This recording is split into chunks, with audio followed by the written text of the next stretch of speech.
acompáñenos en sus lugares, por favor. Los ponentes ya están aquí. Finalmente, tenemos como última conferencia la que contiene el tema Resiliencia de la Infraestructura, en la cual tenemos como moderador de esta sesión al doctor Adrián Pozos Estrada, quien es egresado de la Facultad de Ingeniería de la UNAM. En la misma institución realizó la maestría en el área de estructuras. Obtuvo el grado de la Ingeniería por la Universidad del Oeste de Ontario, en Canadá. Es autor y coautor de diversas publicaciones científicas y ha dirigido más de 60 tesis a nivel licenciatura y posgrado. Es miembro de algunas asociaciones técnicas nacionales, entre las que figuran Sociedad Mexicana de Ingeniería de Viento, en donde es secretario ejecutivo; la Sociedad Mexicana de Ingeniería Sísmica, donde fue vocal en mesa directiva de 2017 a 2018 y tesorero en mesa directiva de 2020 a 2021, y la Sociedad Mexicana de Ingeniería Estructural. Actualmente participa como coordinador del Subcomité de Riesgos Naturales del Comité de Resiliencia del Colegio de Ingenieros Civiles de México. Un fuerte aplauso, por favor, para el doctor.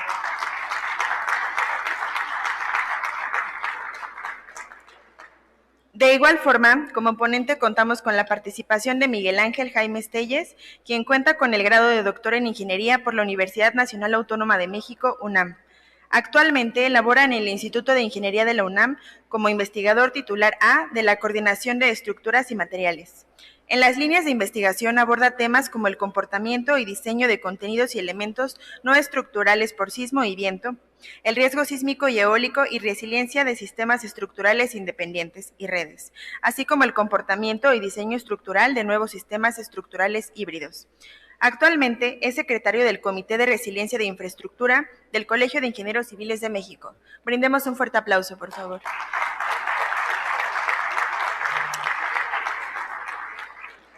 Asimismo, presentamos al doctor Méndez Galindo, nacido en México en 1981. Es actualmente presidente y CEO de Seismic Protection Solutions y elegido en 2017 como vicepresidente mundial de la Asociación Internacional de Ingeniería Estructural y de Puentes, siendo el vicepresidente más joven en los 93 años de historia de la asociación. El doctor Méndez es ingeniero egresado en 2003 de la Universidad Michoacana. Obtuvo su maestría y doctorado en Ingeniería Sísmica y Estructural en la Universidad de Hokkaido, en Japón. A través de los años se ha desempeñado como consultor técnico en el diseño y aplicación de dispositivos sísmicos en proyectos alrededor del mundo, incluyendo puentes, edificios y estructuras especiales. Ha sido premiado en 2 años consecutivos como el mejor investigador joven por la Sociedad Japonesa de Construcción en Acero en 2006 y 2007.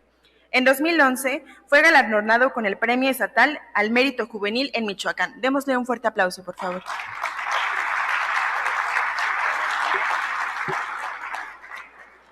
Finalmente, contamos con la participación de Roberto Daniel Hernández Islas. Cuenta con el grado de Ingeniero Civil, egresado de la Escuela Superior de Ingeniería y Arquitectura del Instituto Politécnico Nacional, con especialidad en Mecánica de Suelos. Actualmente se desempeña como director de estudios en la Dirección General de Servicios Técnicos en la Secretaría de Infraestructura, Comunicaciones y Transportes. Como docente, ha sido profesor en la ESIA y actualmente es profesor de la asignatura de Estudios Previos en la especialidad de Puentes que se imparte en la Facultad de Estudios Superiores de Aragón en la UNAM. Ha participado desde 1983 a la fecha en varios proyectos carreteros de la República Mexicana, principalmente en la elaboración y revisión de estudios hidráulicos y de cimentación de puentes, así como geotécnicos para terracerías y pavimentos. Démosle un fuerte aplauso, por favor. Le cedemos el uso de la voz. Bueno, buenas tardes a todas y todos.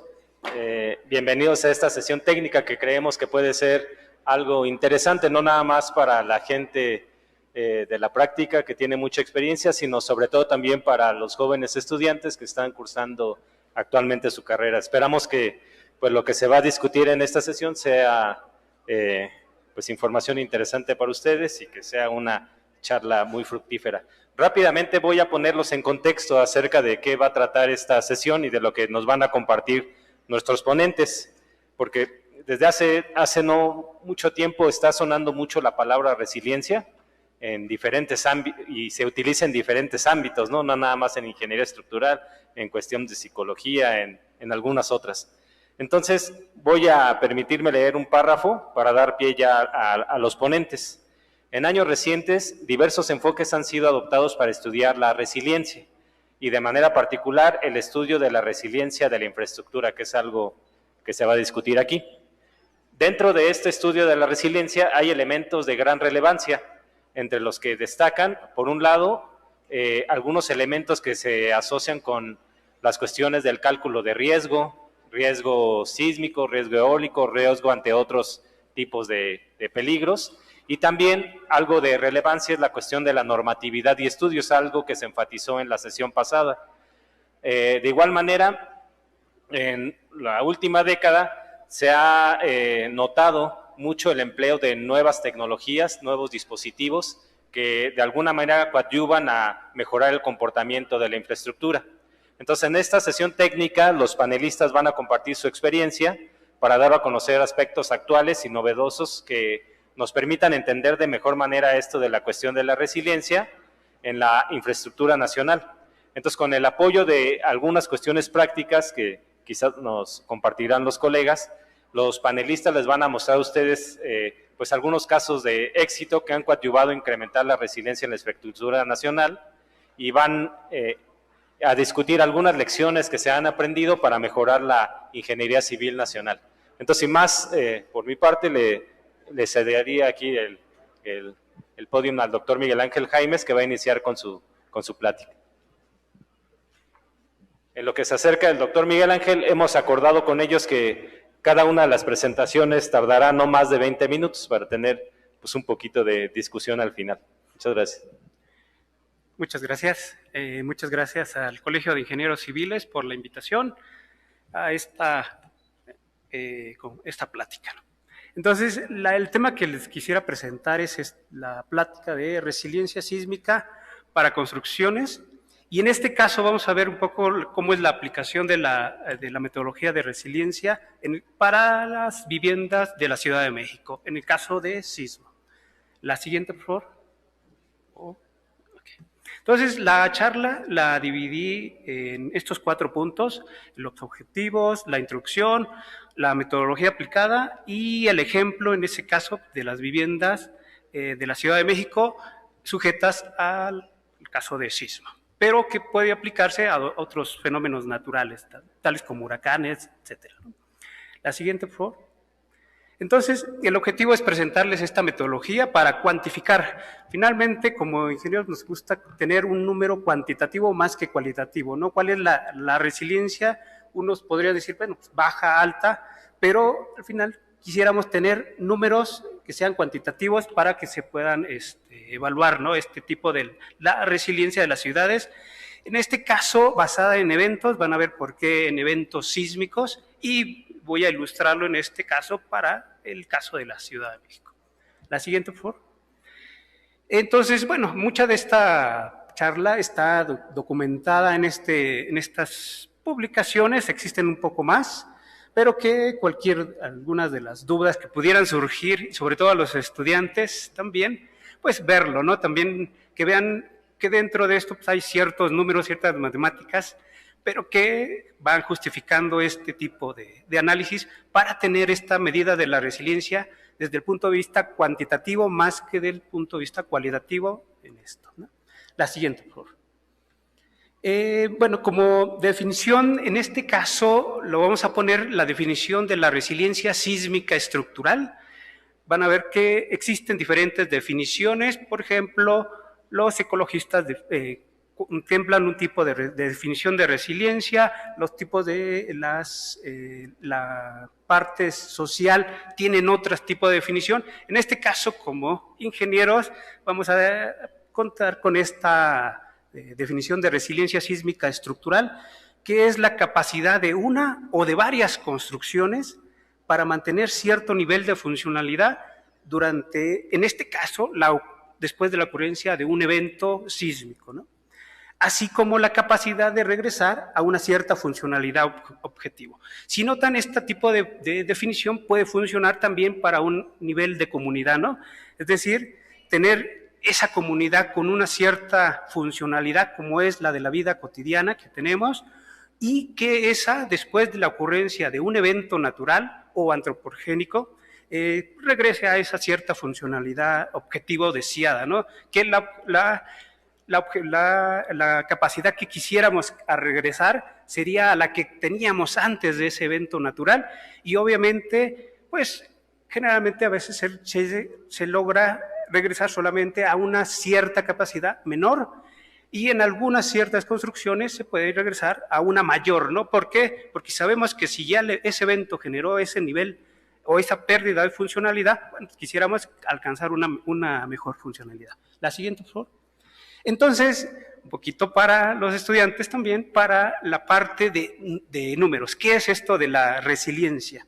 Si vemos en esas gráficas, vemos, por ejemplo, en el eje de las abscisas, el tiempo.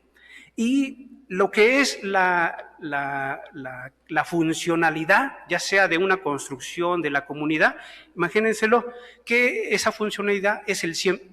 La funcionalidad va a ser del 0 a 1, es decir, de 0 a 100%. Entonces tenemos una cierta funcionalidad al 100%, la que ustedes consideren, y en eso ocurre un evento. Cuando ocurre ese evento, esa funcionalidad, la funcionalidad, recuerden, va cambiando con el tiempo. Esa funcionalidad, hay una caída repentina y después hay un cierto lapso en ese tiempo en el que es un proceso es un tiempo en el cual vamos a estar preparando o pensando cómo solucionar ese tipo o regresar a ese funcionamiento. Pasa ese lapso de tiempo, que es, digamos, esa línea horizontal, y empezamos con ese regreso de funcionamiento, que es cuando tenemos una línea ascendente. Entonces, el lapso entre, digamos, el tiempo inicial que ocurre el evento y el tiempo en el cual regresamos a ese tiempo, a esa funcionalidad, esa área que tendríamos debajo de la curva sería nuestra resiliencia si calculáramos el área bajo la curva. El área superior, digamos que en este caso es esa área pues un poquito azul, y la pérdida de funcionalidad que tendríamos es la parte superior, ¿sí? Entonces, ahí un poquito para el número, tendríamos que la resiliencia se va a cuantificar de ese tipo, ¿sí? Que va cambiando en función pues del tiempo y obviamente, si notan un poco, va a depender pues del tipo de construcción que tengamos o el tipo de comunidad que tengamos, pues porque y del tamaño del evento. No es lo mismo un evento de bajas intensidades, porque en este caso, platicando de sismos, con moderadas intensidades, la resiliencia, si ven, esa área, pues el tiempo de recuperación es casi instantáneo. Es como si tuviéramos, por ejemplo, un sismo en este sitio, pues un sismo de magnitudes bajas, de magnitud 5, ¿sí? Serían intensidades moderadas. La resiliencia, la capacidad, pues sería casi regresar en unos días, nada más.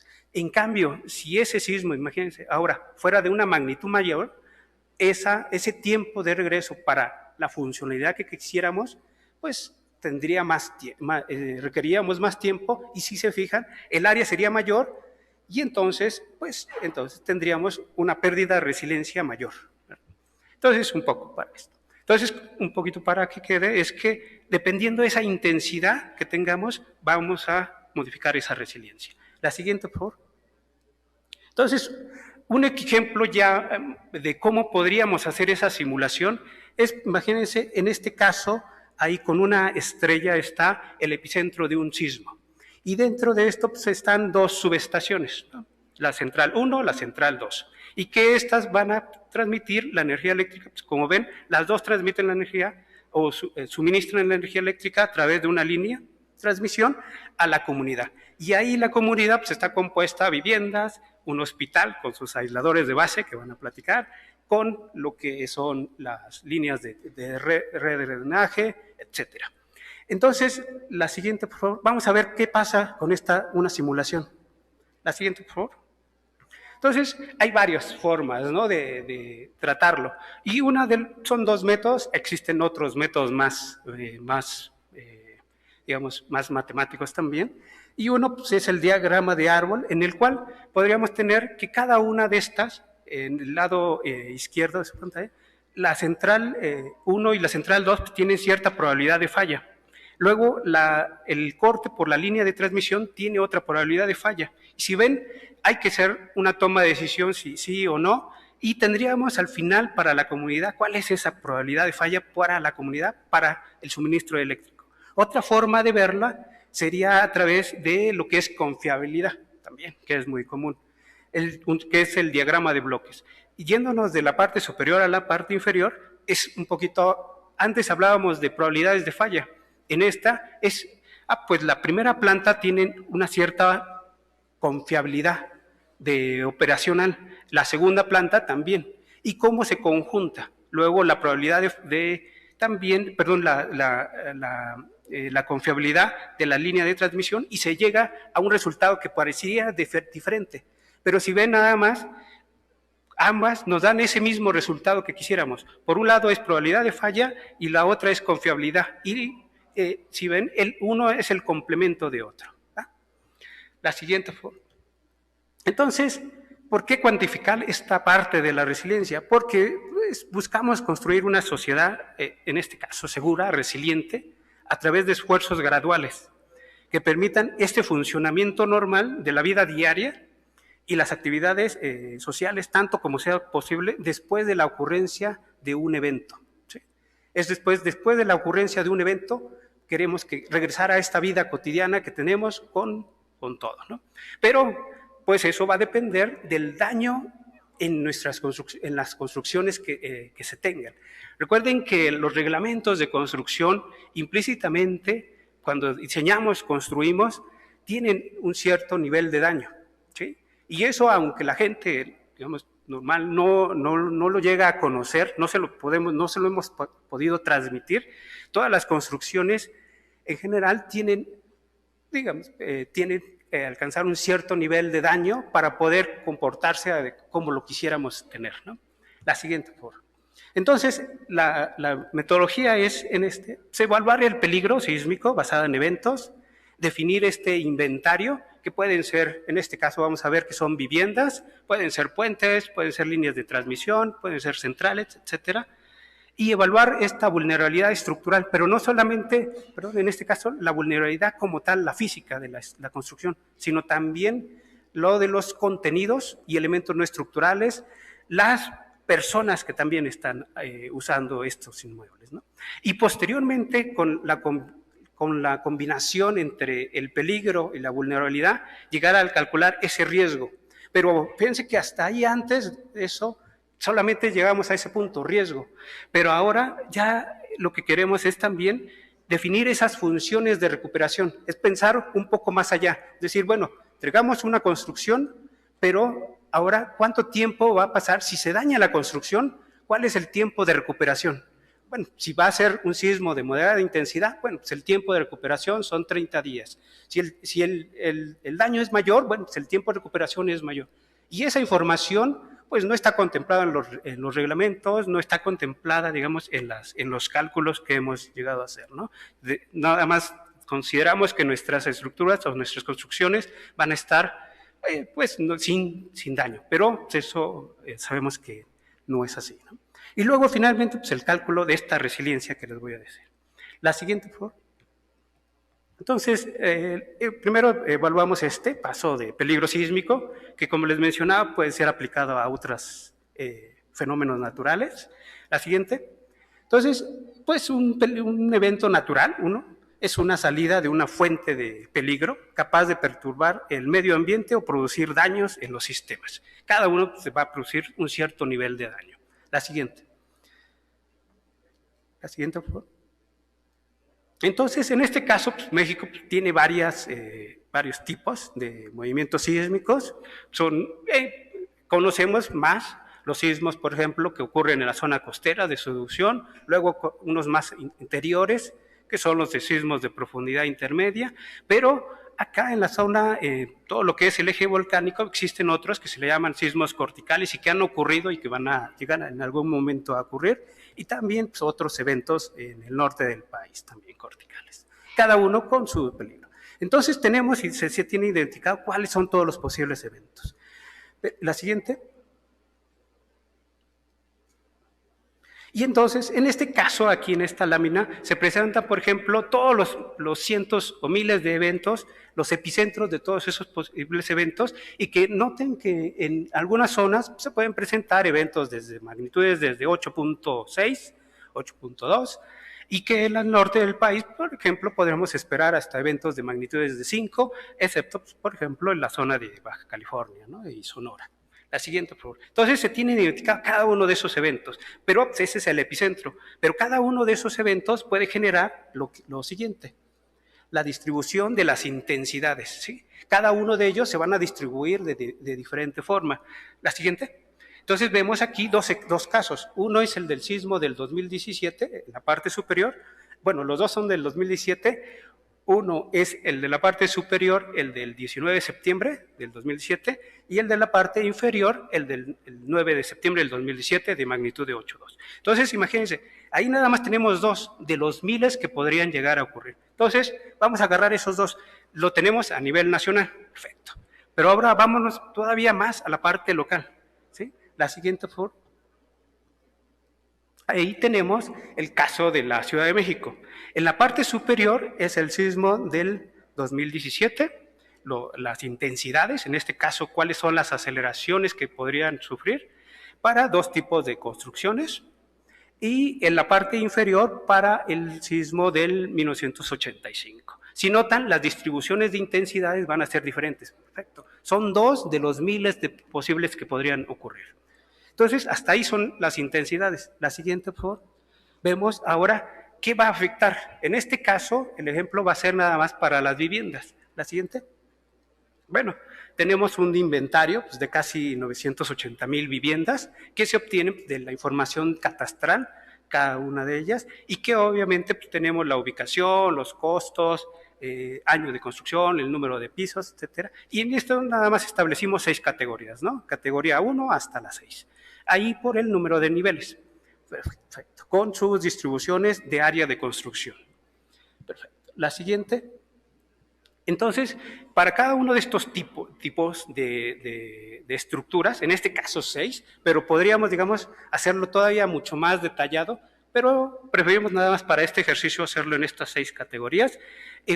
Calculamos lo que es su vulnerabilidad estructural. ¿Qué es eso? La siguiente, por favor. Miguel. Perfecto. En este caso, las vulnerabilidades son, lo que nos relacionan son las intensidades sísmicas con el daño de la construcción. ¿Sí? En el eje X, digamos, viene la intensidad, que pueden ser aceleraciones, y arriba, en el eje de las abscisas, de las ordenadas, sería el daño. Entonces, si ven, pues el daño puede ser hasta el 100% de nuestra construcción. Van cambiando. Perfecto. La siguiente, por favor. Entonces, luego pues, hacemos ya la evaluación. Lo único, ¿recuerdan que aquellos mapas que teníamos de intensidades? Bueno, para cada construcción pues, podríamos determinar cuál es la intensidad y el nivel de daño que tendrían para esas 6 categorías que tenemos. La siguiente. Entonces, ahí es un poquito la ecuación, nada más para que vean un poquito cuáles son los principales epicentros que van a controlar el peligro, en este caso de la Ciudad de México. La siguiente. Y llegar a mapas de daños. Perfecto. Hasta ahí conocemos cómo se van a distribuir los daños, en este caso, para 2 eventos, ¿no? Los 2 eventos que hemos platicado, 2017, 1985, ambos en el mismo día. Perfecto. Ahí son niveles de daños del valor con respecto al valor total de reconstrucción, ¿no? Pues si tenemos el 30%, pues es el valor total para esa construcción en cada una de ellas. La siguiente. Y ahora sí, vamos con el paso adelante. Vamos a ver cómo es el cálculo de la recuperación o funcionalidad, que ya vimos que va a depender del tiempo, ¿no? La siguiente. Entonces, ahí construimos y modelamos algunas de estas categorías de las construcciones, en este caso nada más 6, y ahí ven esos puntitos en la parte superior izquierda, cómo son para algunas tipologías, dada lo que es el daño. Por ejemplo, en este caso, ¿cuál es la pérdida el tiempo de recuperación? ¿Sí? Está normalizada de 0 hasta 100 y que va relacionado con el nivel de daño, si es así. Y obviamente la incertidumbre que hay en ello, ¿no? Porque no es que sea exacto. Y luego viene lo que es en la parte intermedia una gráfica que nos relaciona ese tiempo de la caída. ¿En cuánto tiempo? En este caso lo hicimos directo, una relación directa entre que si el daño es 100%, la caída es del 100%. Si el daño es 50%, la caída o la pérdida de funcionalidad es el 50%. Todavía estamos. Y si ven, podemos construir esas curvas ya de la funcionalidad con respecto al tiempo, con respecto al daño para cada uno de los tipos de construcción. Si ven, va a depender, entonces, esas 3 gráficas que se muestran en la parte inferior, cómo va cambiando esas curvas de funcionalidad con respecto al daño de la estructura, para cada una de ellas. La siguiente, por favor. Y con ello podemos construir ahora curvas un poquito de resiliencia. Ya vimos cómo era la parte matemática, pues esa área bajo la curva, y vemos la siguiente, por favor. Y construimos estas funciones de resiliencia. ¿Sí? La siguiente. Entonces, pues simplemente haciendo los cálculos que vimos un poquito, nada más son áreas bajo la curva. La siguiente. Y vemos cómo es la resiliencia para estas categorías de edificios, de construcciones, en ese caso de viviendas, con ciertas tipologías, y vemos cómo va cambiando la resiliencia conforme la intensidad y la categoría del edificio. No es lo mismo viviendas de 1 a 2 pisos que viviendas de 3 a 6 pisos, ¿no? Etcétera. Entonces, con esto ya relacionamos la intensidad con la resiliencia, y con ello, pues ahora sí, y fíjense por otro lado que también se considera incertidumbre, es decir, no es que tengamos el valor exacto, hay una incertidumbre dentro de ella que hay que irla calculando dentro de nuestros métodos, ¿no? La siguiente, clasificamos pues 3 niveles de resiliencia, baja, media, alta. Recuerde, baja resiliencia sin color rojo y alta resiliencia pues, en color verdecito, ¿no? Entonces vamos a aplicarlo esto a la Ciudad de México y vemos lo siguiente. La siguiente, por favor. Vemos y podemos construir estos mapas ya de la resiliencia por eventos. En la parte superior, ahí vemos para un evento de magnitud de 8.2 a casi 250 kilómetros de la Ciudad de México. Y en la parte inferior, un sismo como el del 2017, pero mucho más cerca y con una mayor magnitud. Un poco nada más para que les quede la idea, el sismo de 8.2 generaría intensidades sísmicas casi del doble que el sismo del 85. Entonces, si ven, ya las zonas rojas pues empiezan a incrementarse para cierto tipo de construcciones y entonces para cada uno de los eventos. La siguiente, por favor. Entonces, nada más, la resiliencia sísmica para una comunidad asociada a un evento sísmico se puede estimar pues, a partir de este tipo de metodologías. Y finalmente, por favor, la siguiente. Bueno, pues existen esfuerzos de estimación, pero que al final pues, necesitamos trabajar. En este caso lo vimos desde el punto de vista estructural y de ingeniería. Tenemos que trabajar con campos de la ciencia, tecnología, humanidades, sociología, economía y medicina para empezar a formar ya unas comunidades más resilientes. Muchas gracias. Así. Muchas gracias, doctor Miguel Ángel Jaimes. Vamos a dejar, digamos, un poquito de tiempo hasta el final de las presentaciones para comentar, hacer preguntas. A continuación le pediría al maestro en ingeniería Roberto Hernández que nos pueda apoyar con su presentación, enfatizando, digamos, un esfuerzo para no excedernos de tiempo, por favor. Muy buenas tardes, tengan todos ustedes. Muchas gracias al Colegio de Ingenieros Civiles y a la MITAC por la invitación y también al Comité de Resiliencia para poder aquí externar. Yo nomás no les vengo a presentar pues mucha ciencia, nomás diciendo cuestiones prácticas.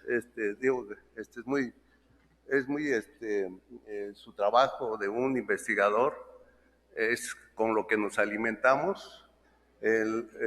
Mi tema que voy a presentar vendría siendo el papel de la normatividad. La primera presentación, por favor. El papel de la normatividad para incrementar la resiliencia de la infraestructura nacional. Obviamente, pues esto, como ustedes saben, la infraestructura son bastantes sectores, es muy amplia y lo que a mí lo que me voy a presentar vendría casos de una infraestructura terrestre. Algunos datos, algunos ejemplos que voy a presentar también. En este caso, lo que les digo, que la normatividad, nosotros los reglamentos, las especificaciones que tenemos, es producto de todas estas investigaciones y además de la práctica profesional, y eso es lo que vendría siendo un resumen. La primera presentación, la siguiente, por favor. Aquí, bueno, aquí vamos a ver lo que viene siendo para poder ver cuál vendría siendo el papel de la normatividad. Vemos cuál vendría siendo los daños ocasionados, pues generalmente lo que estamos habituados mucho vendría siendo los huracanes. En el caso de las vías terrestres, siempre cuando empieza a haber lluvia, empezamos ahí a ponernos, ahora sí que ponernos las botas, ponernos ya todo el equipo ya para salir de comisión, porque siempre vamos a tener emergencias. Y yo me pregunto, ¿por qué? ¿No sería mejor que después de hacer yo una infraestructura carretera, me quedara en mi casita viendo la televisión y todo eso, porque no va a pasar nada? Pues estaría yo soñando, porque definitivamente siempre la naturaleza se va a comportar de diferentes formas. En este caso, vean ustedes un deslizamiento que se presentó en la carretera ahí que va hacia la costa de Jalisco, hacia la costa, es la de Autlán, hacia la costa, Melaque, hasta Melaque, en donde las formaciones geológicas son calizas. Sin embargo, debido al intemperismo que sufren aquí, también el otro aspecto, la desforestación de lo que ven siendo en las vías terrestres, y ante los huracanes, pues generan lo que ven siendo esa vulnerabilidad. Y entonces vemos que para tener una infraestructura resiliente debe ser capaz de adaptarse a las condiciones extremas con el menor daño posible sin llegar al colapso. Cuando en este caso ya llegó al colapso, verdaderamente es un corte con un deslizamiento pequeño, podríamos decir, porque hay otros deslizamientos mucho más grandes, como vendría siendo la Tijuana-Ensenada, donde se tuvo un asentamiento en la carretera escénica del orden de 30 metros y afectando una longitud de casi 500 metros.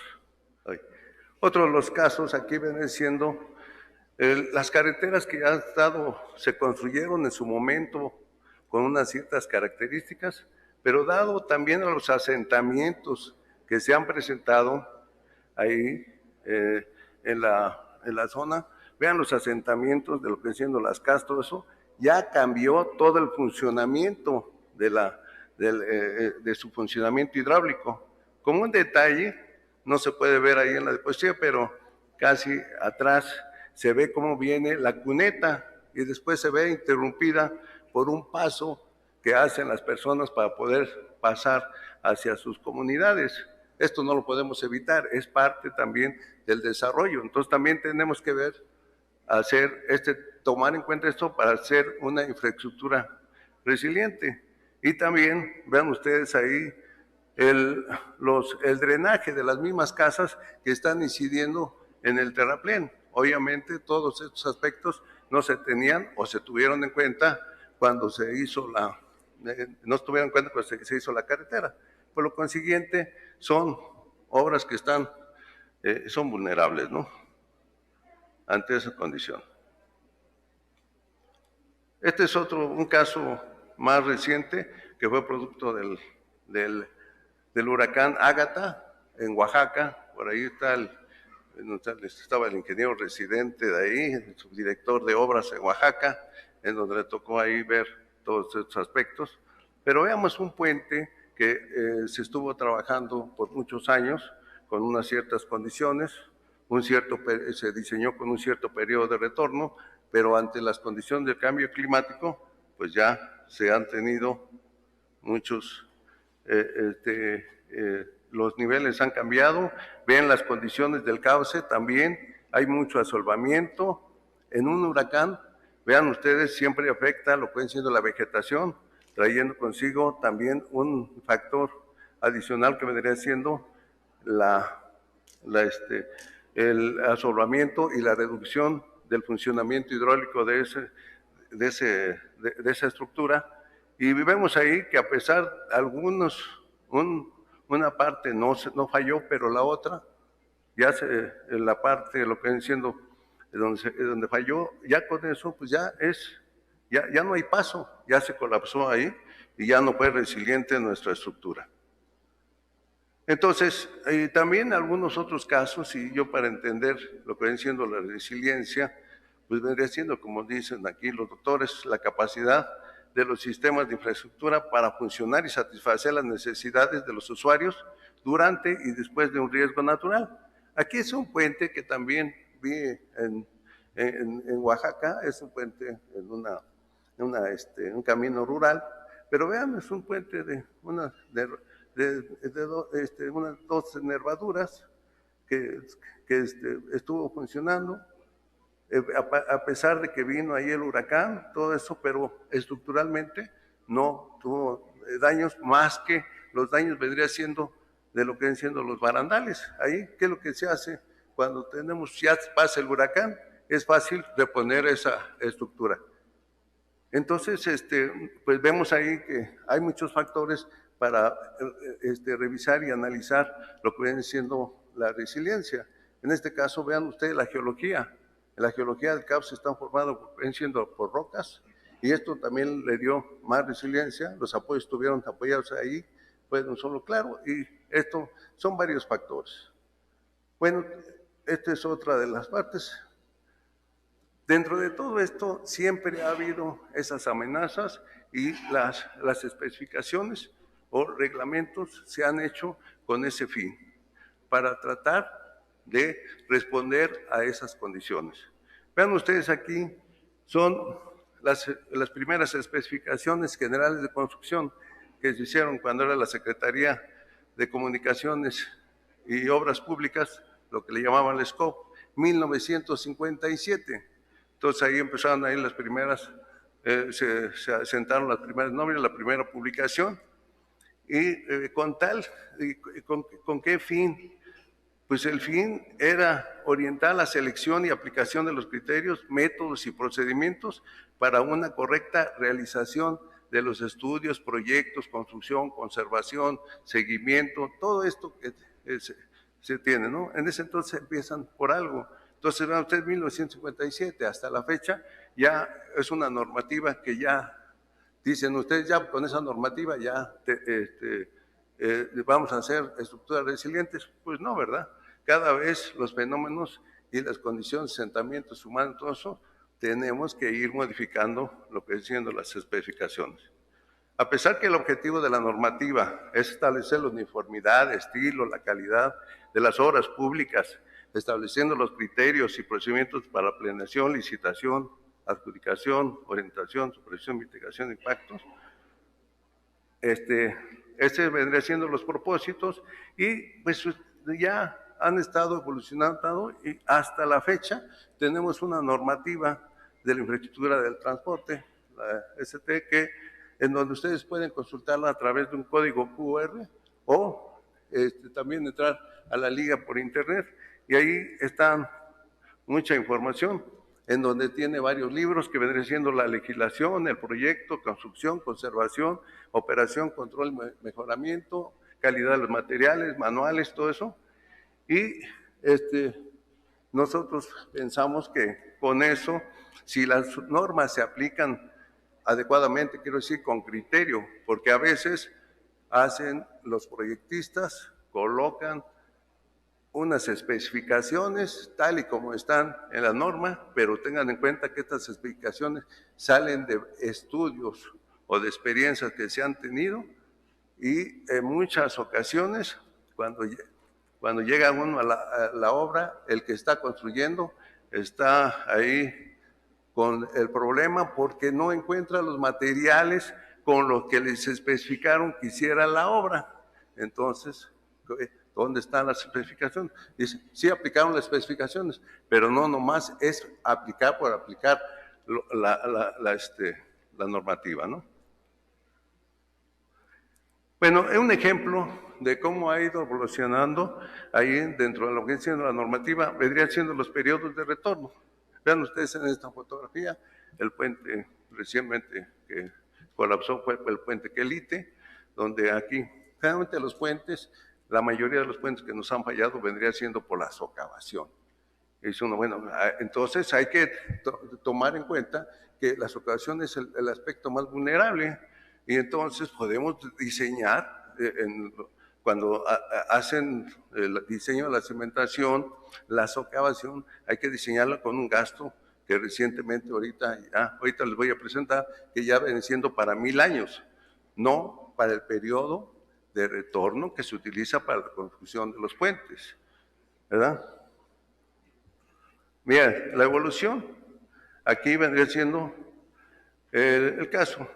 Nosotros, o la Secretaría, venía diseñando los puentes con un periodo de retorno de 50 años, hasta 1997, pero se presentó el huracán Paulina y entonces se vio que muchas de las infraestructuras o puentes habían tenido fallas y entonces ya se formó un comité entre lo que viene siendo Conagua, la CFE y la Secretaría, y entonces vieron que ahí determinan que para puentes de hasta 100 metros en carreteras tipo C y D se diseñaran con un periodo de diseño de 50 años.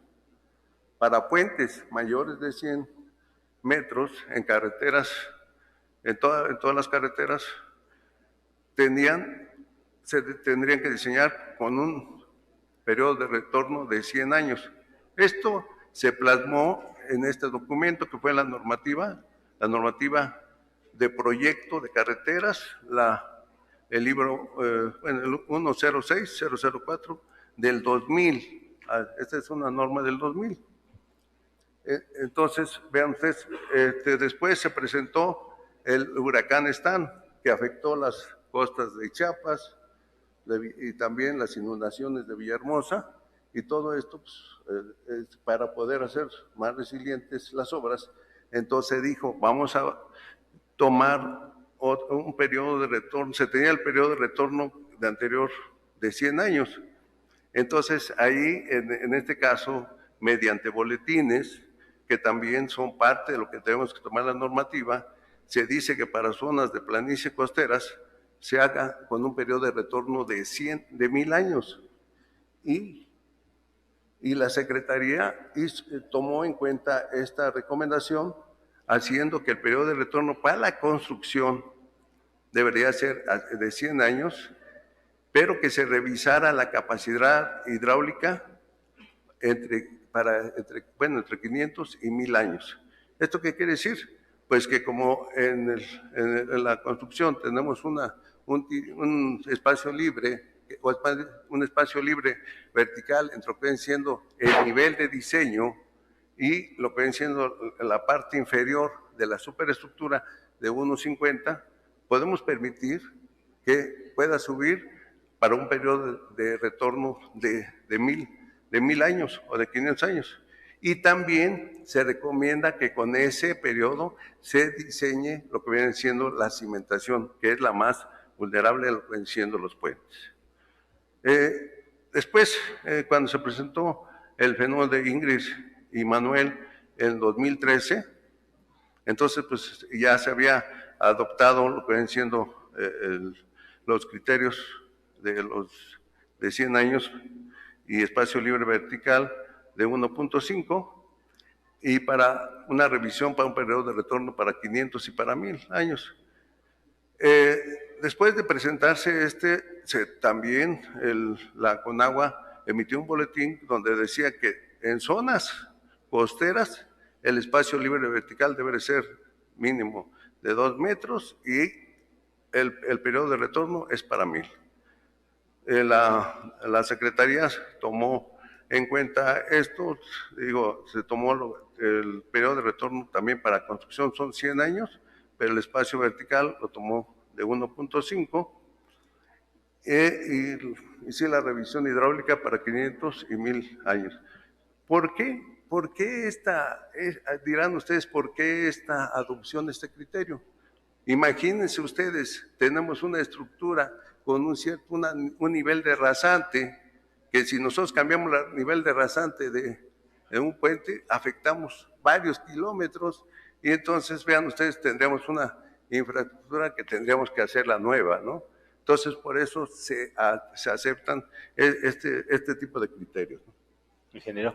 Finalmente, Ingeniero, 5. Okay. En el caso del 2018, en 2018 ya se estaba adoptando esto, se adoptó esta condición, pero el tomar el periodo de retorno de 1000 años y caminos A y B para 1000 años. Después de esto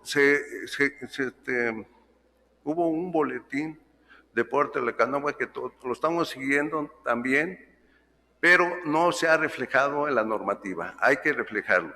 Esto vendría siendo para alcantarillas, es en tipo C y D.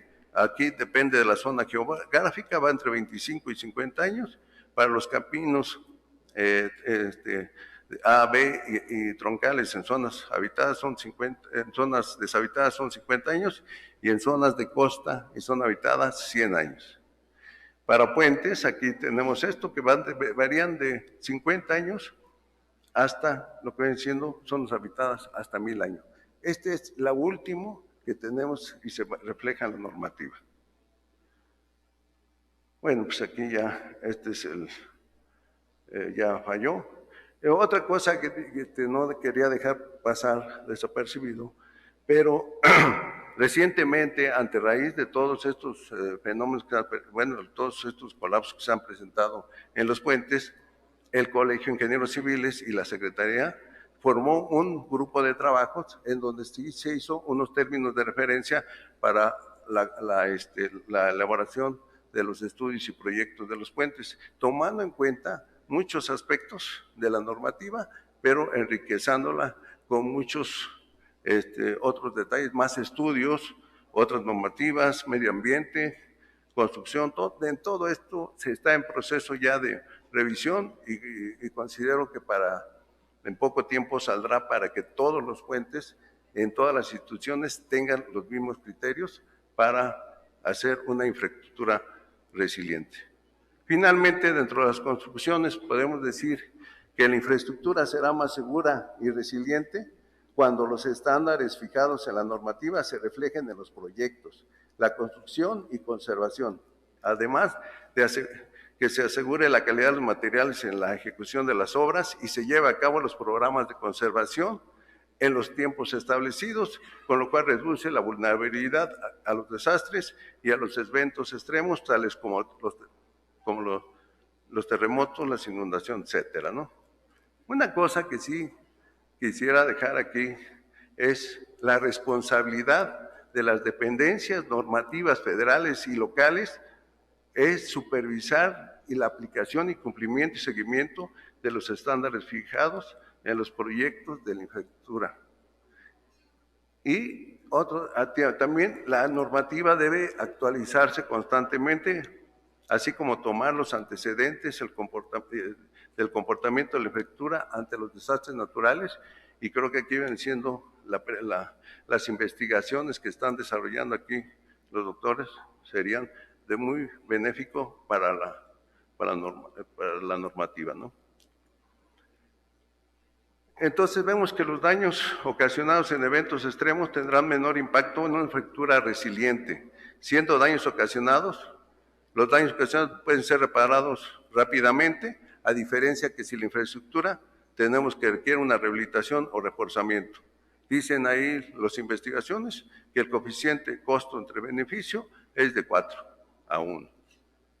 Entonces también pues, vemos que se requiere incorporar a la normativa nuevos materiales que arrojen resultados resilientes, así como nuevos métodos de construcción, manuales de operación, de mantenimiento de los activos más vulnerables. Pues también vemos que debido al cambio climático, las estructuras de drenaje transversal como los puentes, alcantarillas, han adaptado nuevos periodos de retorno más exigentes, los cuales deben de formalizarse en la normativa a fin de disponer de una infraestructura resiliente con la consecuencia de tener beneficios económicos y sociales. Pues eso es todo. Muchísimas gracias. Muchísimas gracias, ingeniero. A continuación le pedimos el apoyo al doctor Carlos Méndez para su ponencia. Por favor. Muy buenas tardes. Primero que nada, muchísimas gracias. Ya los noto cansados. Entonces, de verdad les agradezco haberse aventado todo este camino. Falta poquito, pero primero que nada agradecer muchísimo al Colegio de Ingenieros Civiles por la invitación al Comité de Resiliencia. Es un honor estar aquí, sobre todo, de verdad, gracias por la oportunidad de escucharnos lo que tenemos que comentar sobre estos temas que nos parecen súper importantes. Yo les voy a hablar un poquito más desde la perspectiva de la aplicación de unos sistemas que se mencionaron al principio. Ahorita que dejen de verme tantas veces, vamos a ver. Ahorita que me pongan la presentación. Listo, muchísimas gracias. Vamos a ver si esto funciona. Vamos a ver. Ahí está. Listo, bueno, como pueden ver ya nos enfocamos un poquito en la parte sísmica, ese es el corazón de lo que hacemos, entonces la idea es contarles un poquito qué hacemos en aras de alcanzar esa resiliencia desde el punto de vista sísmico. A nosotros 2016 nos recordó por qué es importante esto. Desafortunadamente sigue pasando en otros países y de manera muy dolorosa. Turquía nos recordó en el febrero de principios de este año lo duro que puede ser un sismo y lo mal que puede afectar a un país, y aquí sin meterme mucho en este tema que tiene muchas aristas, se pone a prueba otra vez más la resiliencia de un país y de una comunidad para reponerse de un efecto tan devastador como un terremoto. Esta es la realidad. Como pueden ver, México casi no se ve, y eso es porque cada puntito que ven ahí es un terremoto, y dependiendo del diámetro de ese terremoto es qué tan fuerte fue. Entonces pueden ver que hay lugares muy atacados y muy golpeados. Entonces un poquito tratar de entender que esta es una realidad con la que no nos podemos simplemente eludir, la tenemos que asumir y tenemos que hacer lo posible para que en este caso nuestra infraestructura pueda contener los debates de estos fenómenos. Entonces, básicamente, entendiendo dónde estamos hoy, lo decía precisamente el doctor Jaimes hace un momentito y lo decía muy bien, cómo hoy en día realmente pensamos en las estructuras cuando las diseñamos, con la normatividad que precisamente comentaba el maestro de ingeniería, es que la norma considera que se van a dañar. Y hemos avanzado mucho en esta normatividad, el 85 nos enseñó mucho y otros terremotos también. Sin embargo, hoy tenemos ya ciertos criterios y niveles de desempeño que queremos alcanzar. Por ejemplo, en el primer caso que ven el colapso, es un nivel de desempeño que ya no estamos dispuestos a asumir. Tampoco queremos, ya pasamos a otro nivel que es la prevención del colapso, decimos no, ya no nada más queremos prevenir el colapso de las estructuras, queremos también asegurar que la protección de la vida está 100% mantenida por todas esas estructuras. Hoy estamos ahí. Desafortunadamente no es un buen lugar para estar, es un gran avance, pero hay mucho hacia adelante donde podemos ir, y ahí es donde entra precisamente el tema de la resiliencia. ¿Qué podemos hacer por nuestra infraestructura para que pueda de manera lo más rápida posible y ojalá inmediata funcionar para que nos ayude a reponernos de ese evento? Hoy en día, por ejemplo, los ojos a donde tenemos que ver nosotros como ingenieros es a la ocupación inmediata y a la operación continua. Y esto aplica para edificios, para hospitales, aplica para aeropuertos, aplica para puentes, para cualquier tipo de estructuras. Ahí está nada más el edificio puesto. Y hay países como Nueva Zelanda, como Japón, por ahí escucharon que yo estudié por ahí en Japón, donde ya están en niveles inclusive, obviamente, de operación continua, que quiere decir, no importa qué tan fuerte sea el terremoto, no importa qué tan duro sea, mi infraestructura no va a sufrir, o sea, no va a dañarse y va a estar operando de manera continua. Es una meta grande, es una meta donde ya hay varios logros en ese sentido en estos países. Como ustedes recordarán, en 2011 tuvimos un terremoto de 9 en Japón, y realmente por terremoto no pasó nada, ¿no? Y es un terremoto de 9, o sea, estamos hablando de magnitudes bastante fuertes. Entonces, de hecho, ellos ya salen un poquito de esto. Japón ya está en un nivel de confort, ellos ya están preocupados porque la gente no sienta feo, ¿no? Entonces, ojalá lleguemos a ese nivel, no estamos ahí. Pero bueno, para llegar a eso hay estrategias y hay tecnologías, y es uno de los temas que queríamos mencionar hoy, que es precisamente cómo la infraestructura se le puede implementar tecnologías avanzadas que hoy en día ya se utilizan, de hecho en México no tanto como quisiéramos, pero sobre todo en otros países, donde nos permiten salir de las estructuras que tenemos hoy en día. Como pueden ver, tenemos las estructuras vulnerables en la primera columna, las resistentes, que es lo que hacemos hoy en día y que está muy bien, no quiere decir que esté mal, simplemente queremos avanzar en el nivel de expectativas que tenemos de nuestra infraestructura, y pasamos a lo que sería infraestructura con estructuras amortiguadas o estructuras con aislamiento sísmico, que ya es implementar tecnologías de protección sísmica para que la estructura no esté sola. Yo siempre lo digo, soy muy repetitivo, pero es que es muy fácil entenderlo cuando caes en un bache. Si vas en tu auto, imagínense si no tuvieran amortiguadores, ¿no?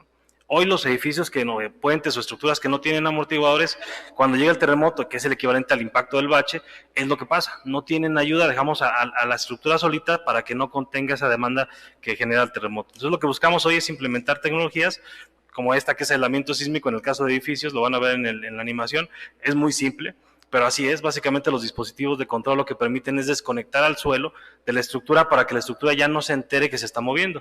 Como pueden ver, el edificio que no está conectado al suelo, la señora está por ahí leyendo el libro y no pasa nada, y así es de dramático, en la vida real así es, ¿sí? Entonces, este tipo de tecnologías ya existen, tienen 40 y tantos años de estar en el mercado, pero todavía ha costado mucho adaptarlas por muchos temas que poco a poco iremos superando, ¿no? Esta es una alternativa. También se aplica a puentes, cambiamos básicamente la manera como vibra la estructura para que la disipación de energía se dé en los dispositivos y no en los elementos estructurales. Ahí pueden ver algunas imágenes, no quiero entrar mucho en tema técnico. El resumen es, estos aparatos permiten que la estructura no se dañe y que la estructura no pierda la condición de operación después de un terremoto. Y parece como hasta soñador, pero se los puedo decir con toda confianza, no importa el tipo de terremoto que sea, si está dentro de los pronósticos que tenemos para periodos de retorno de hasta 2500 años, estos aparatos bien diseñados pueden contener esas demandas. Hay muchos aparatos de este tipo, también cada día son mucho más accesibles al mercado, hay muchas empresas que se dedican a hacer esto y que hoy les puedo decir con mucha confianza, hay países como Nicaragua implementando esto y Nicaragua no tiene la infraestructura que tenemos, por ejemplo, en México, sin embargo ya saben que hay que invertir en esto porque ¿cuánto cuesta la vida? O sea, no hay manera de ponerle precio a eso. Hay otras estrategias como son el amortiguamiento, que es la que está aquí, que en lugar de poner aisladores en la base de la estructura o en las pilas, entre las pilas y la superestructura, lo que hacemos es poner diagonales con amortiguadores viscosos en los edificios, en los puentes, por ejemplo, lo hacemos conectando la superestructura con la subestructura, y lo que van a ver es una animación muy simple, bueno, un video que hicieron en una mesa vibradora muy simple, donde explica estos dos movimientos, van a comparar cómo se mueve una estructura, que es la gran mayoría de la infraestructura que tenemos hoy en edificaciones en México, en nuestras diferentes ciudades y en Latinoamérica, y comparado con algo que tiene amortiguadores. Tal cual lo que van a ver es lo que va a pasar en la vida real en un edificio, y hoy ya pasa, ¿sí? Empieza ahí un movimiento sísmico más agresivo. Entonces, como pueden ver, la estructura con amortiguadores no vibra tanto, a velocidades mucho más bajas, las aceleraciones son muy bajas, deja de vibrar de manera inmediata porque tiene un amortiguamiento adicional. En el caso de la estructura, sin ningún amortiguamiento, tendrá como un 5%, y la amiga ni se entera que se acabó el sismo porque sigue dando todavía mucha vibración, ¿no? Y hay muchos aparatos también en el mercado, son muy accesibles y van a haber algunos casos de aplicación que tenemos ya, que demuestran precisamente que esto ya se puede utilizar en nuestros países. Ahora, en ejemplos de aplicación, estos son algunos proyectos que personalmente a nosotros nos ha tocado colaborar en la implementación de los sistemas de aislamiento sísmicos. Algunos de estos están en México, vamos a ver algunos casos muy particulares, pero pueden ver son estructuras de todo tipo. Obviamente ven por ahí una donita, ese es el Apple Campus 2, obviamente siendo Apple le tenía que meter todos los juguetes y le metió aisladores sísmicos a su nuevo campus, pero ya hay proyectos de ese tipo en El Salvador, en Guatemala, en Costa Rica. Ya poco a poco se empieza a implementar y lo que queremos para ofrecer ese nivel de resiliencia precisamente es implementarlos un poquito más. Cuando hablamos también de puentes, voy a llegar aquí, ahí está, todo tipo de puentes son proyectos nuevamente que hemos trabajado nosotros directamente, pueden ver que son cualquier tipo de estructura, muchos de ellos son megaproyectos que no voy a tocar ahorita, no es la idea, pero son proyectos que ya incluyen estas tecnologías para precisamente asegurar que su operación esté 100% mantenida después de un terremoto. Es fundamental, sobre todo cuando hablamos de infraestructura vial, que tengamos este tipo de herramientas. Inclusive ya cuando hablamos de estructuras especiales o más raras, como esta que pueden ver aquí pueden ver de todo, hay una estación de autobuses, hay infraestructura industrial, está una iglesia de algunas que colapsó durante el terremoto 2017, ya se reconstruyó el campanario, pero con aislamiento sísmico. Ahí tuvimos la oportunidad de trabajar y fue hermoso ver cómo se puede aplicar en ese tipo de cosas. Estadios, ahí está un estadio en Turquía que se llama Bursa. En fin, todo tipo de estructuras se pueden hacer. No les voy a hablar mucho de lo que se hace en otros países. Me interesará mostrarles sobre todo qué está pasando en Latinoamérica. Varios de esos proyectos ya son implementados desde hace algunos años, en ya una década en la región, particularmente en Latinoamérica, pero varios de esos son en México. Y mostrarles solamente algunos, por ejemplo, este es el primer proyecto ya en 2014 que tuvimos la oportunidad de trabajar en el diseño del aislamiento sísmico, y es un hotel, como pueden ver, Marriott, que está ubicado en Ciudad de México y que tiene aislamiento sísmico, donde se decía que no se podía aislar, lo cual tiene diferentes aristas y hay siempre que analizarlo, pero este edificio ya estaba equipado con aisladores sísmicos cuando llegó el terremoto 2017. Obviamente no le pasó nada. No solo no le pasó nada, sino que la gente no se enteró que tembló. O sea, en ese momento el hotel estaba lleno con 380 personas y tuvieron que sacarlos básicamente cuarto por cuarto porque el protocolo decía evacuar, pero no se habían enterado que había temblado, ¿no? Entonces, uno de los efectos de no sentir esa aceleración. Otro proyecto que también es impresionante, que estaba a la mitad al principio de la construcción, son 2 torres que están ahorita en construcción ahí en Ciudad de México. Tienen aislamiento sísmico también. Había un estigma de que el aislamiento sísmico no se puede usar con edificios altos, pues ya pueden ver que no están así, ¿no? Y este edificio va a tener 204 aisladores sísmicos que están debajo de todo ese conjunto que ven ahí con las 2 torres, ¿no? Son proyectos que ya están en México, que son una realidad, que no fue fácil implementar, pero que nos dan la tranquilidad de que después de un sismo van a estar operando de manera constante sin ningún tipo de interrupción en su servicio. Hablando ya de un poquito de rehabilitación también de estructuras, está este edificio que algunos de ustedes conocerán también en Ciudad de México, es la torre ejecutiva de la Secretaría de Economía.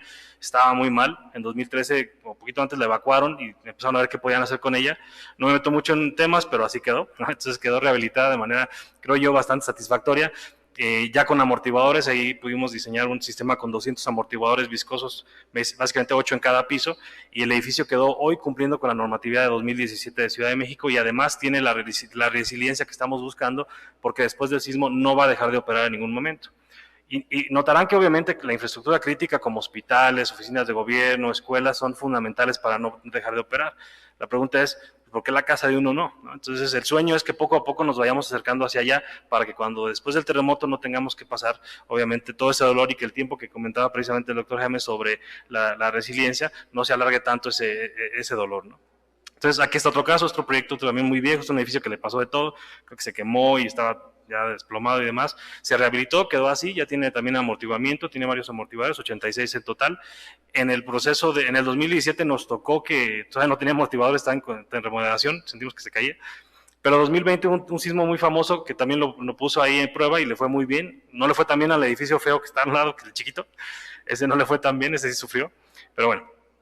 Otros edificios rehabilitados también ahí en el centro de la Ciudad de México que ya tienen este tipo de amortiguadores, son como los de los carros, como vieron en las imágenes, no tienen algo muy especial, y ya también edificios nuevos, este es un edificio nuevo que está construyendo en Periférico 428, pueden verlo cuando vayan por ahí en el periférico de la ciudad, y que ya tiene implementado precisamente sistemas también de amortiguamiento para ayudarle al edificio y no dejarlo solito, porque no hay necesidad.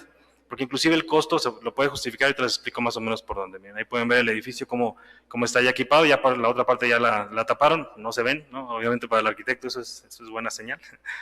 Y bueno, también hubo el caso de muchísimos edificios, miles y miles que se dañaron, no nada más en Ciudad de México, en muchos lados, pero específicamente en Ciudad de México hubo un número importante, donde quedaron dañados y no se pudieron utilizar, y es más, a la fecha hay muchos edificios que no se han reconstruido, no se han rehabilitado después del terremoto 2017, y ahí va el tiempo pasando. Este es uno de ellos, está en el periférico 948, perdón, en Cuauhtémoc 948, quedó muy mal. Aquí tuvimos la suerte que uno de los dueños de departamento es doctor en ingeniería estructural, entonces eso ayudó a que se animara a hacer algo diferente y dijeron, bueno, ya no quiero que cada terremoto mi edificio se me dañe y tenga que yo evacuarlo y pasar años hasta que pueda usarlo otra vez. Entonces decidieron implementar ya un sistema de amortiguadores viscosos como los que ven en la imagen, que le permite a la estructura precisamente que al siguiente terremoto ya no va a vibrar tan feo y tampoco se va a dañar después del terremoto y va a estar completamente operativo. Pero no es magia, o sea, no está solo, o sea, ya tiene aparatos que le van a ayudar a hacer esa función y eso es lo que estamos buscando. De hecho, ellos lo hicieron de manera independiente, no pidieron apoyo a nadie. Después la ciudad los incluyó en el programa de reconstrucción y fue la jefa de gobierno también a inaugurar el edificio, precisamente porque ya había sido un proyecto obviamente respaldado por la reconstrucción y qué maravilla. Como pueden ver, ahí le estamos presentando precisamente el proyecto. Justo en esta foto, bajando por esa rampa hacia el estacionamiento del edificio, me preguntó la jefa de gobierno qué tanto había costado ese proyecto con esos amortiguadores. Y la respuesta que yo le di, porque ya me había preparado más o menos, el edificio costó 8% menos reforzarlo con esos sistemas que haberlo reforzado con una reestructuración tradicional. La diferencia es que ya no se va a mover igual como se movía antes, ya no se va a dañar porque le cambiamos algo y le ayudamos de alguna manera. Si simplemente reforzamos de manera tradicional, la energía sigue ahí, la tenemos que lidiar y la deformación y el daño se va a dar, ¿no?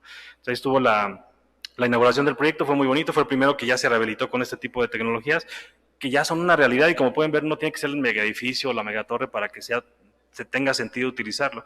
Y si fuera mi casa yo lo haría, ¿no? De hecho me fui a vivir a Querétaro porque daba un poco de miedo en Ciudad de México, porque es difícil que se dé. Hay otra infraestructura a nivel del país que también ya tiene este tipo de aparatos y a veces ni siquiera nos enteramos.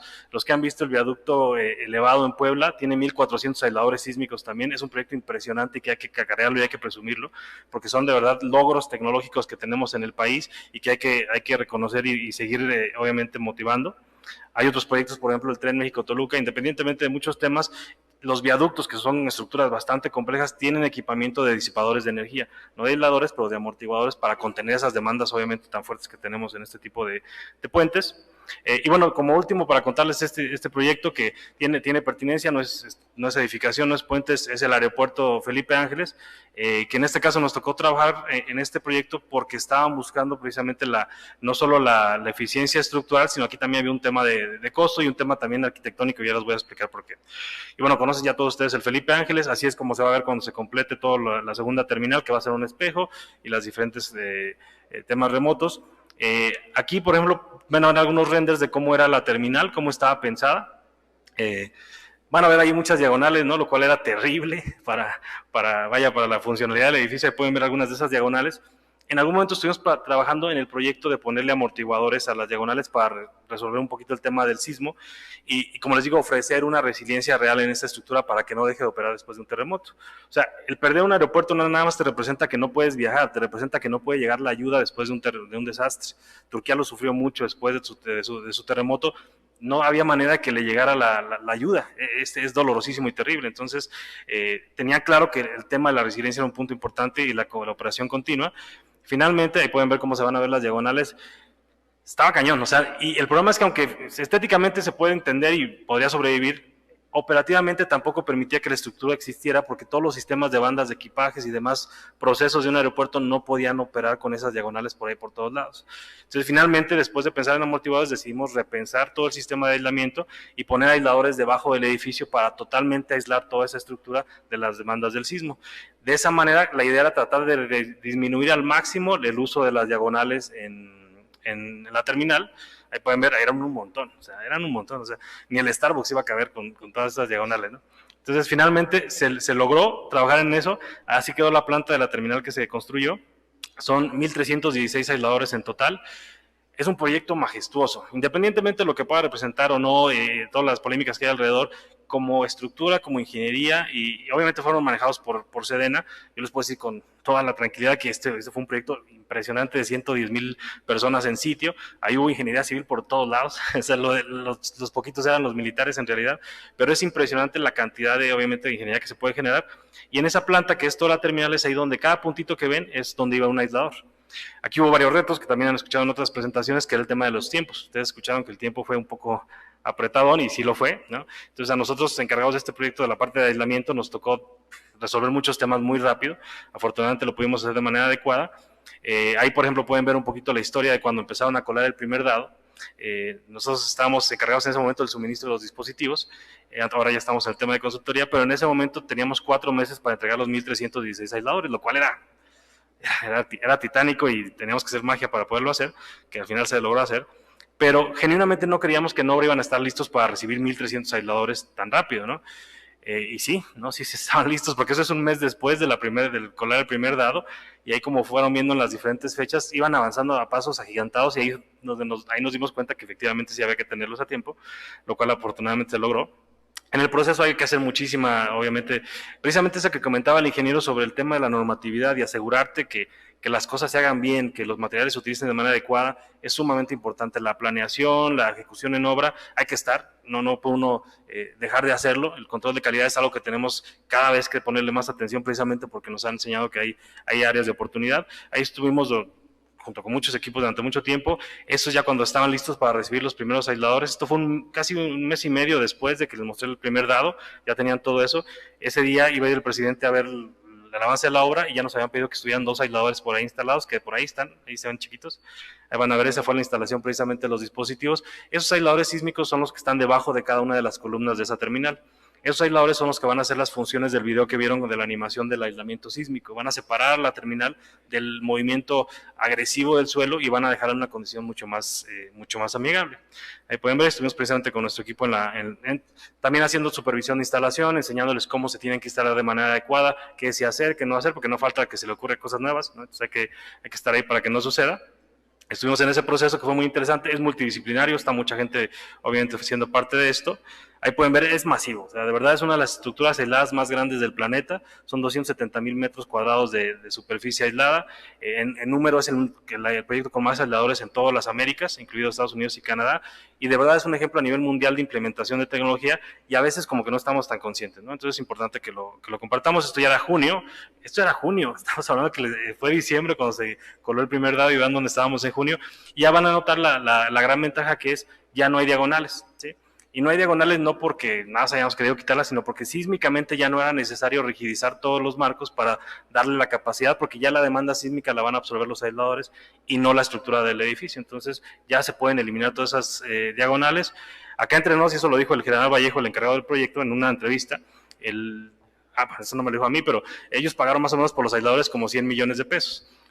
Pero él dice en esa entrevista que se ahorraron en acero 600 millones de pesos. Entonces, por 100 millones de aisladores se ahorraron 600 de todo lo que fue estructura, ¿no? No es el objetivo de estos aparatos, el objetivo es alcanzar un nivel de desempeño diferente, pero también, así como el 8% del edificio de Cuauhtémoc, en este caso puede obtenerse una ventaja porque la estructura ya no va a estar sometida a las mismas demandas sísmicas. Ahí pueden ver algunas imágenes durante el proceso de construcción. Como les digo, es mucho el acompañamiento durante todo el proceso para asegurarnos que se haga de manera adecuada. Aparte son aparatos que no se habían instalado antes, entonces había muchas dudas a la hora del montaje y demás. Hay que estar ahí atendiendo todo este tipo de cosas, pero es un proyecto obviamente tremendo.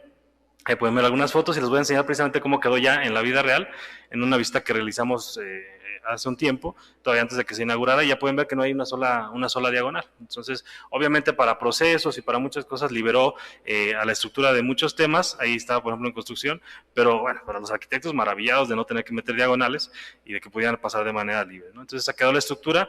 Fue muy bonito porque también tuvimos la oportunidad, yo por ahí participo en una asociación que se llama la Asociación Internacional de Ingeniería Estructural y de Puentes, donde es una presencia internacional, tiene más de 90 años la asociación, pero logramos traer a un grupo de presidentes de los grupos nacionales de diferentes países de Latinoamérica que están muy interesados en conocer el proyecto. Entonces, este proyecto lo hizo mucha gente, pero también vinieron de muchos países a conocer qué estábamos haciendo y a darse cuenta que también estamos obviamente innovando y animándonos a llegar a niveles de desempeño como los que debemos tener en algún momento para cualquier tipo de estructura, ¿no? Subimos, esta es por ejemplo la foto de grupo, debajo hay gente de Colombia, de Chile, de Bolivia, en fin, ahí está uno de los aisladores sísmicos, es uno de los peques que nosotros diseñamos, y obviamente no podía faltar, ya para terminar, no quitarles mucho tiempo, la foto del baño. Entonces, todos querían su foto en el baño, y bueno, solamente contarles que esto hoy es una realidad, de verdad se puede utilizar, se está utilizando, cada día se adapta más, la nueva normatividad, por ejemplo, la nueva norma técnica complementaria 2023, y la que va a salir también de Puentes va a incluir este tipo de dispositivos de manera más intensa para también ayudarle a la industria de la práctica a poder adaptar este tipo de tecnologías de manera más amigable. Entonces, un poquito lo que les quería contar. Muchísimas gracias y de verdad gracias por la atención y la paciencia. Gracias. Muchísimas gracias, doctor. Digamos, ya simplemente para cerrar, me gustaría, pues, quisieran una reflexión cada uno de los ponentes, así rápidamente, máximo quizás 2 minutos para acabar en tiempo. Al doctor Miguel Ángel Jaimes, quizás la pregunta sería que cómo se podrían llevar estas nuevas tendencias de análisis, incluyendo cuestiones de resiliencia, a los jóvenes estudiantes. Sobre todo para los jóvenes, es que algunos ya se están dando cuenta, los reglamentos de construcciones actuales pues, tienen ciertas